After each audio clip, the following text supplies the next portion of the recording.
This is the offer we make. So overview, when people sell, it goes in a couple places. So you can solve those other things if you understand where the money is going to go. So we always talk about when you're negotiating with your seller, always figuring out other underlying motivations, because you can help solve other problems if you ask a few more questions. So when people sell, it's going to go into cash, 1031, another asset or investment. They're going to trade it, put in other debt, or put it into a cash flowing asset. So if you can possibly move their equity into another asset class, you can solve two birds with one stone while you're creating value for yourself. So what we do on every deal, and Tony Flores is here, we do this for every deal. This is our baseline offer, is we ask for a down payment, 360 equal months, equal payments. The biggest thing here is equal payments. When I say equal payments, I'm asking for 0% financing, because if you do 100,000 divided by 360, you're gonna find out that number. Whereas if you add an interest rate into a mortgage and an amortization schedule, it's gonna add interest. So I always ask for equal payments. Usually we always say 10% down, 360 equal payments, and you can easily do the math. And to them, it makes sense. They go like, oh, I'm asking for $1 million, $100,000 down, and 900 divided by 360, and that's the payment. So this is always our baseline offer. And the reason why we ask for this is because if a seller bounces back and like, I can only do 5 years, perfect, I'll take 5 years. Seller comes back, I can only do 12 months, perfect. Maybe let's do 18, You never know what you're going to ask. So I ask for the moon every time on the first offer, and then I wait for them to respond. So a lot of times these land sellers, or sellers in general, we talked about this yesterday about how they have a lot of equity. That land doesn't cash flow. So if you can tell them the importance of getting equal payments, they actually pay less taxes. So that's a huge incentive for people to have a lot of money. So we're always asking for long-term seller financing. A lot of people always think that buying and selling is the only option they have when they're negotiating with sellers, but this is different options you can do when you're offering sellers, so you could still make a win-win scenario just by asking the right questions. Options: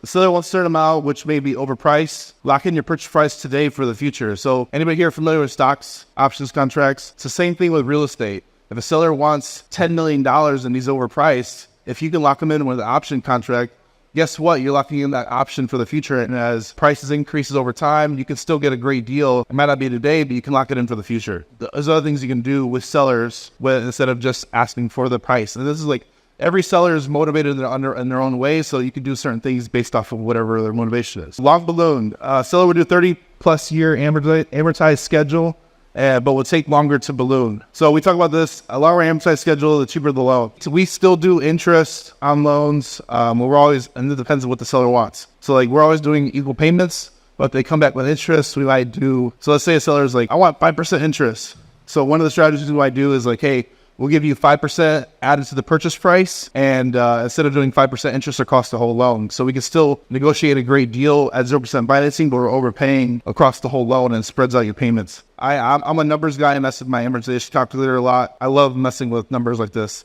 And you can create a deal just by skewing the payments, the interest rate, the amounts you're paying. So if we can get 0% financing, we can overpay on a deal. So we're always looking for different ways to skew the terms in our favor, where the seller still gets what they want. And if the price is the only thing they're negotiating on, we can still create a win-win scenario just by skewing the other terms in the offer. So that's a long balloon.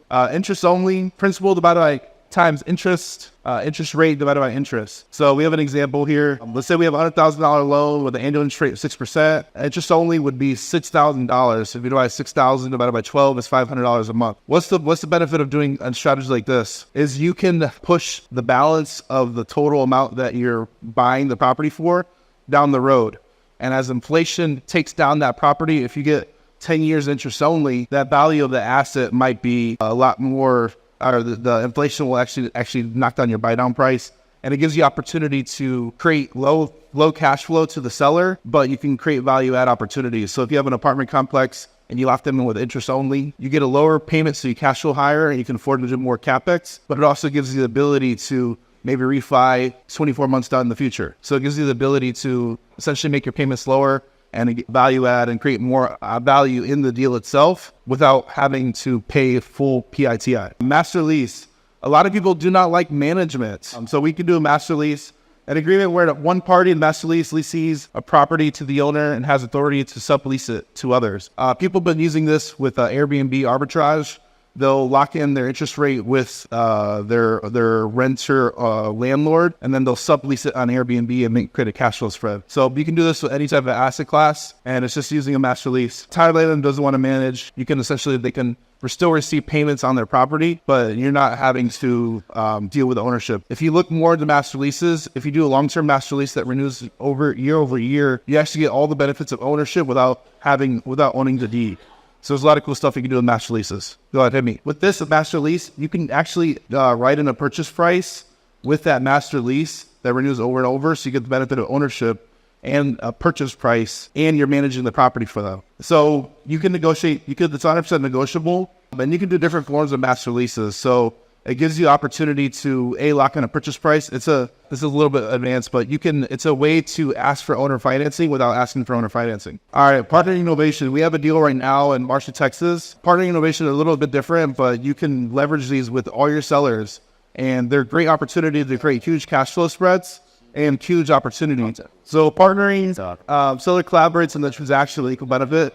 A lot of these owners, they have the asset class and they don't necessarily want to deal with everything else. So like, hey, let's partner on the deal. So you bring in the property and then some other ability to create the value, and I'll bring in my expertise and we can partner on the deal.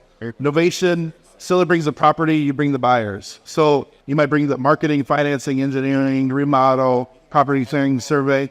So you can really do a lot of, they're similar but different, but you can still do the deal with the seller without having to carry all the cost up front by buying it and still make profit. Discount and buyback is another advanced strategy. A lot of sellers that they don't want to deal with the taxes. So if they can sell at a lower basis, they'll actually create opportunity for them. And maybe you can lock in interest rate in the future for them to buy it back, at, and they can redeploy that money wherever they want and give the opportunity to buy themselves out at a lower basis.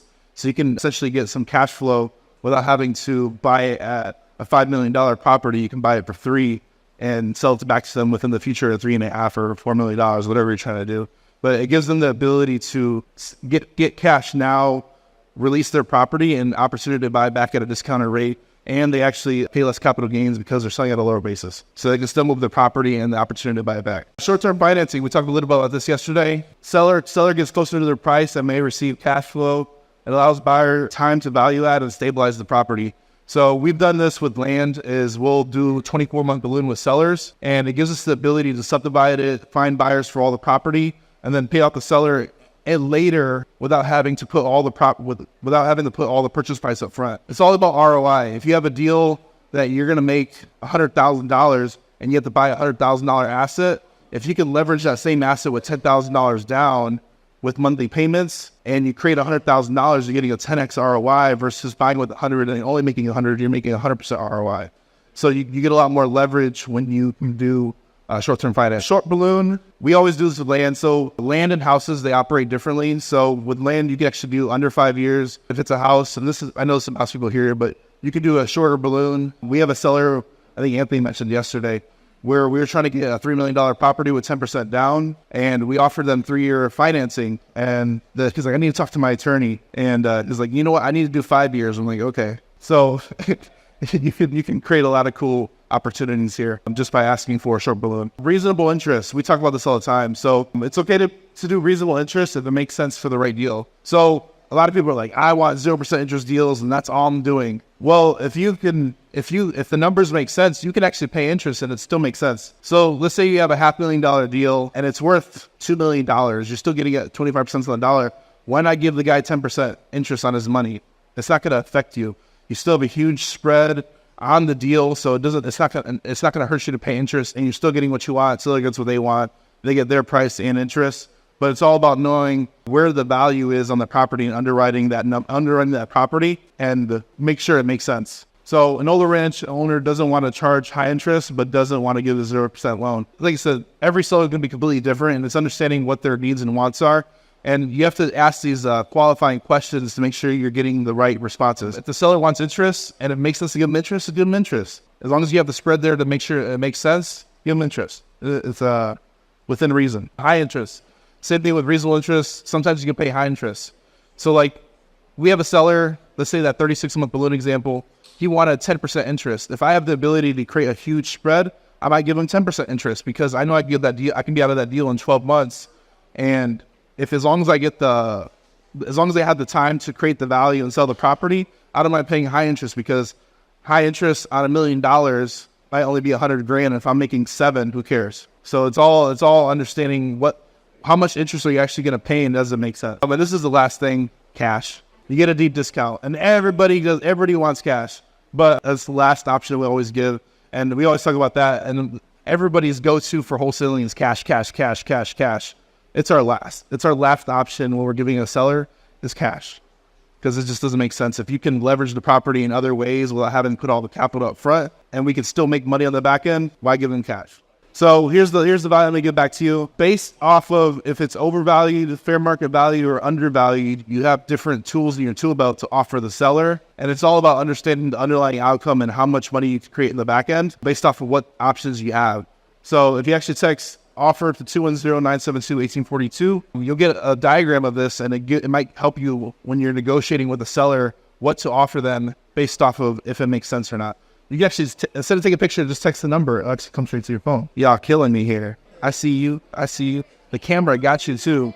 No. This is it, man. So navigating the offer. So you have multiple exit strategies, and you still have an undervalued asset. Cash is the last one. You have like 7 other options to give the seller, and you can still make a lot of money.